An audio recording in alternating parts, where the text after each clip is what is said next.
BP Jain Hall, then amalgamation has given. All these things happened during that period as such, infrastructure development.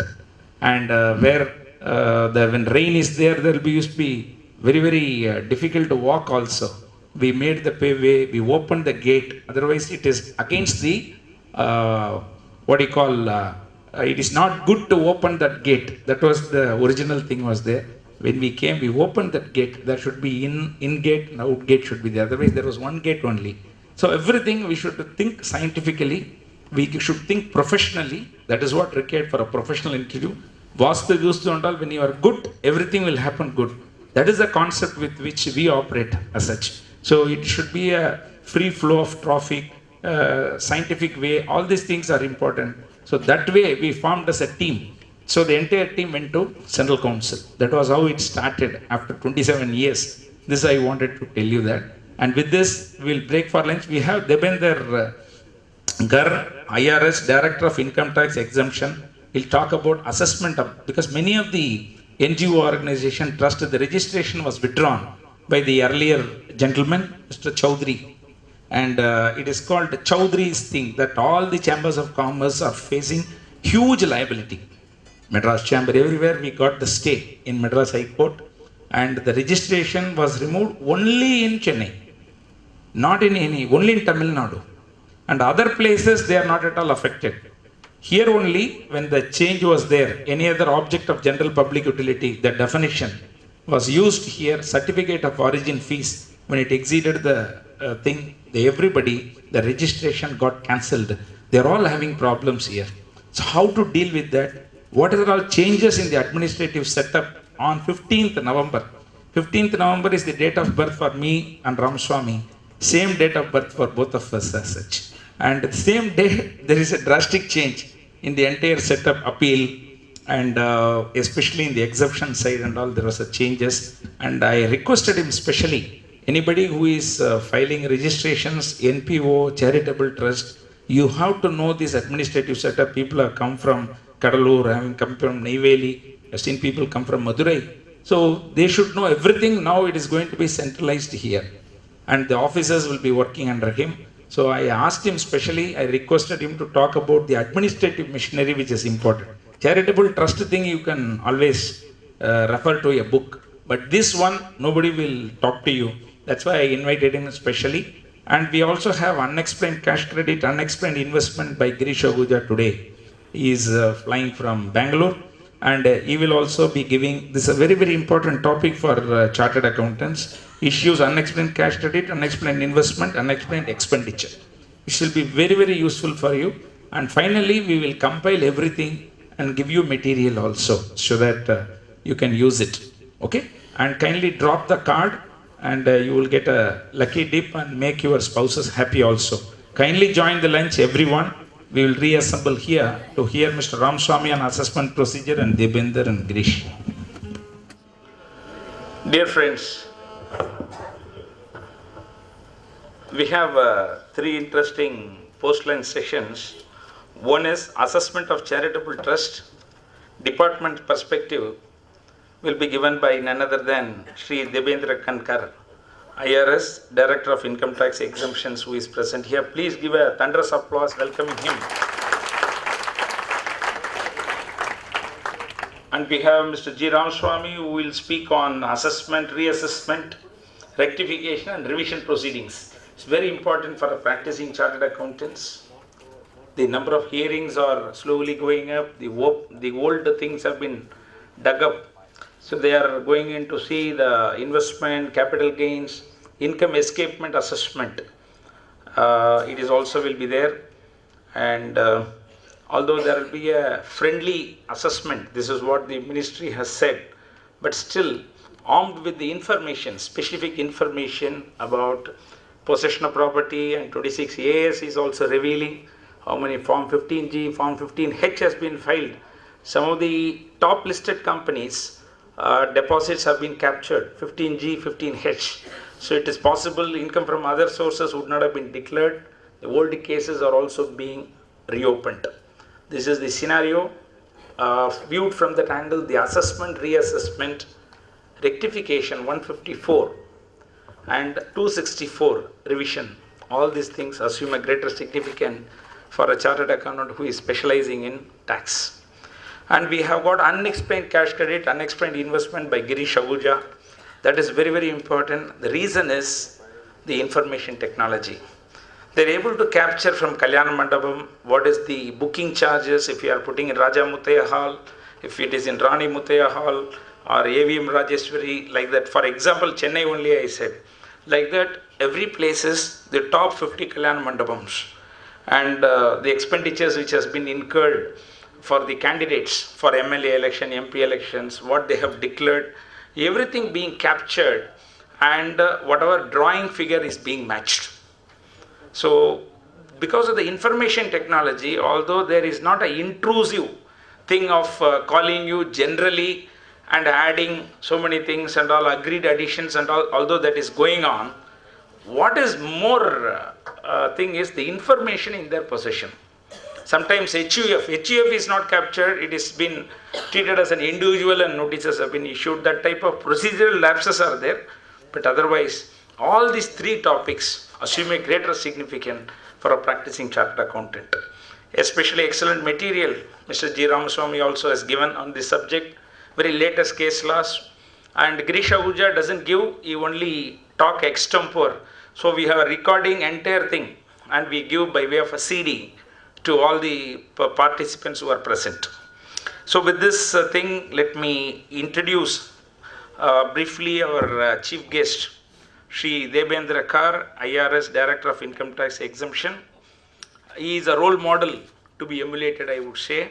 He himself looked like model only, Raymond model only will be. I told him when I garlanded him, presented a shawl, I'm always envious, sir. And he is so active in Delhi circles. All our Central Council members, Mr. Nanda, Mr. Ved Jain, Girish is his personal friend. In fact, Girish Ahuja was telling, so sir is a very, very interesting, very informative person. But then we wanted to have a department thing perspective separately rather than chairman and all. That's why we structured it. Otherwise, I used to do the chairman is the chief commissioner and our chartered accountant will be the paper writer. That type of programs I have done many in the past, but this time I conspicuously avoided because so you will be getting a free advice from the practicing chartered accountant who is an expert and at the same time department perspective so that you can analyze and rather than he is replying, we can avoid individually, you can, the knowledge you can imbibe from their experience. And our chief guest, Mr. Debendra, always impeccably dressed, crystal clear in his thinking and communication. He is a person who comes across as an approachable, a person who is responsive and who absorbs the gist of any situation or case in a jiffy and who handles it deftly. He has a keen connect with academics and after completing his post-graduation in political science from Utkal University, Bhubaneswar, he completes his masters in philosophy from Jawaharlal Nehru University, New Delhi. In fact, sir, Utkal University, the students who are studied from Utkal University, they are studying CA here. Large numbers, sir, Behrampur and Utkal. These two, they are not going to Eastern region. They come here, they take rooms, they live 4-5 people join together and they write the UPSC examination or they study CA classes. And I have an enterprising chartered accountant who lets out his house only to Orissa students in Cholemed. He is having a lot of houses and that chartered accountant, because he is assured if anything is there, he can approach the principal here who are undergoing articles. That way his rent also very regular and by nature, Orissa people are... our chief guest is an LLB from Delhi University. He completed a course on public policy at Maxwell School of Citizenship and Public Policy, USA, an advanced senior course on taxation at Tokyo, and was selected to attend the training workshop conducted by OECD at Vienna, Austria. So a person with a tremendous exposure to international arena. He began his professional career as an officer in Hindustan Petroleum Corporation Limited. After acquiring requisite marketing skills at their sales department, he joined the Indian Revenue Service in the year 1988. After probation, he got posted as an Assistant Commissioner of Income Tax, Visakhapatnam. Thereafter, he moved to Ahmedabad as a Deputy Director of Income Tax Investigation. In the year 2001, he got promoted as a Joint Commissioner of Income Tax, got posted in New Delhi. In New Delhi, he held several important assignments: Additional Commissioner of Income Tax, salary ranges, business ranges, corporate ranges. He also worked as a departmental representative, Income Tax Appellate Tribunal, ITAT. In the year 2009, Mr. Carr was promoted as a Commissioner of Income Tax, got posted as a Commissioner of Income Tax Appeals in New Delhi. In the year 2012, he was transferred to Chennai, and is presently posted as the Director of Income Tax Exemptions, Chennai. He is an extremely popular person. He always mixes with the professionals. He has presented various papers in many of our student conferences and members conferences, and has been invited as a speaker for many training programs also. Within and outside the department, he is a recipient of several awards, including Distinguished Citizen Award from American Biographical Institute, endowed with the Midas Chess. As I told you, search and Caesar again. He is a very, very successful in conducting the operations in unearthing black money, and received several cash awards from Income Tax Department for his excellent performance. It is said, all work and no play makes a Jack a dull boy. Our chief guest is a keen sportsman and associated with various social, cultural, sport bodies. And presently he is Secretary General of Korfball Federation of India, which is a national sports federation. He is committed to service to the country and is in the forefront of IRS Association of India, being a member of its executive committee. You find many of these speakers from the department who come here, mingles, they always have a love for association and sports and to contribute. See, UPSC, they write everybody pass, but still who take the plunge in active public service? They will be spending their time, sparing their time with the professionals as well. And is committed to service, and in fact, Vice Chairman of the IRS Association here at Chennai, who conduct multi-pronged programs for the children, spouses and members of the IRS, creating and strengthening the bonds of friendship. That's also important. He always takes an active role, and he loves heritage and culture. Always he says, sir, the history of Chennai and or British history, all these things he is interested. The person with a lot of passion and compassion as well. Such a person, we are very fortunate to have you, sir, in our midst. With this background, I derive great pleasure in introducing Mr. Debendra Kar. Please give a very big hand. Now I request our past President ICAI, Mr. G. Ramaswamy, to present a shawl to our chief guest.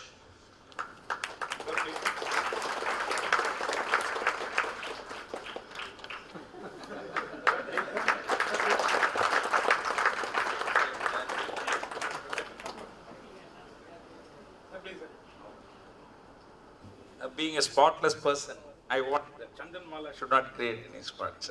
So with this brief introduction, I request him to present his. Good evening, friends. In fact, today morning only I realized that this particular hall has been the second most frequently visited place for me.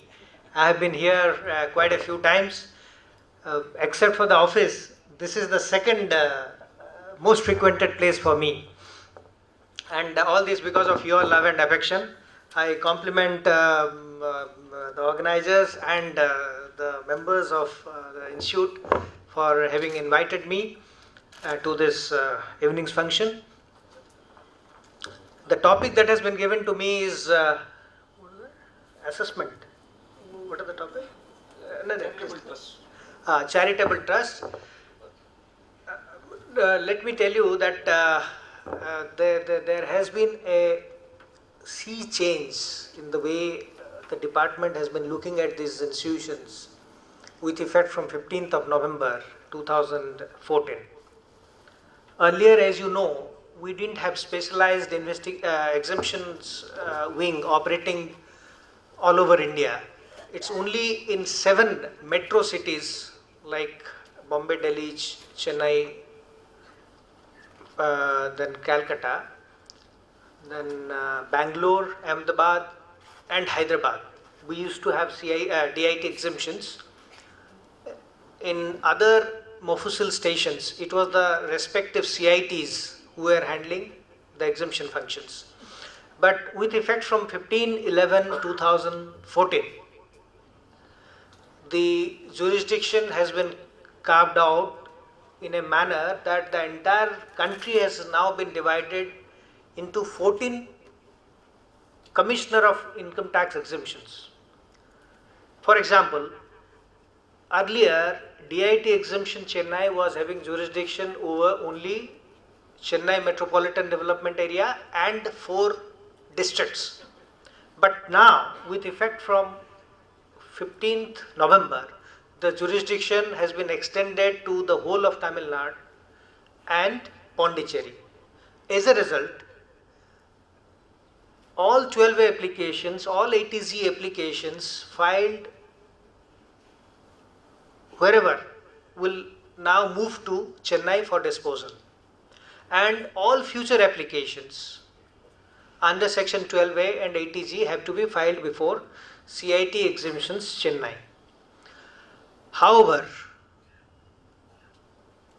I had the privilege of visiting Coimbatore last month, and there I interacted with many professionals and also our officers from the department.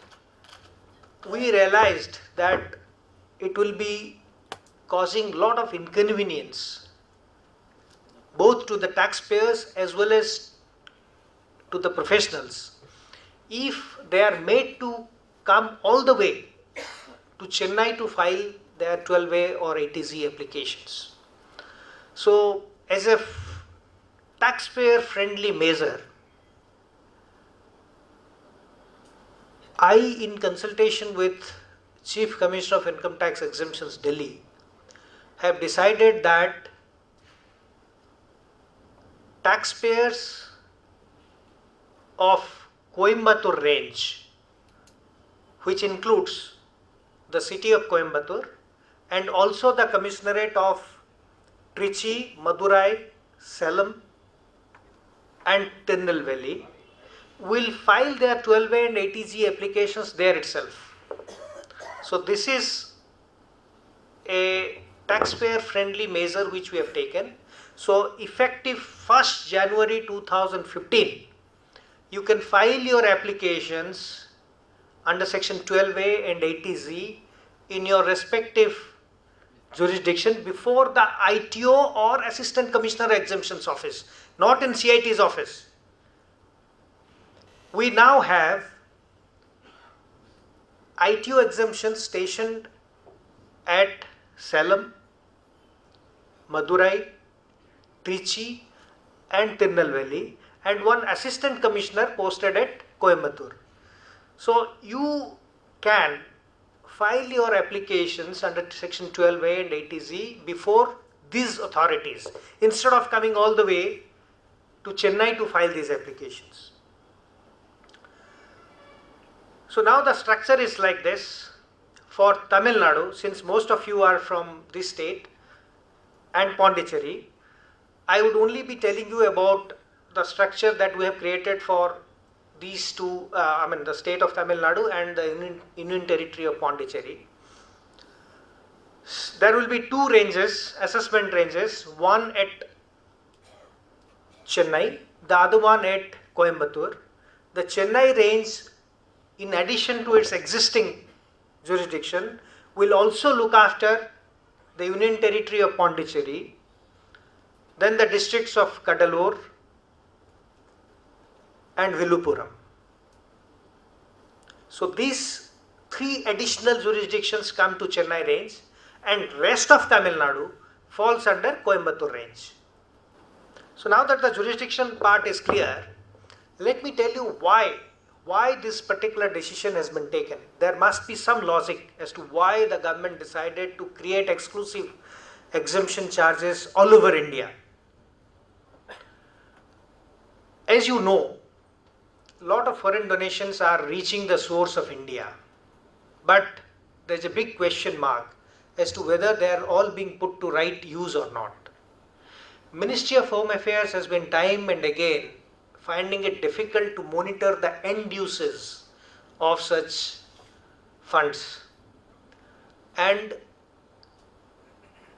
that ministry is of the view that neither do they have the technical expertise nor trained manpower to look into the actual uses of this huge fund flow. That is why there was a request from the Ministry of Home Affairs to the Income Tax Department to carve out separate and exclusive jurisdictions for these exempt institutions so that the end uses of funds can be monitored. And in this, all of you have a big role.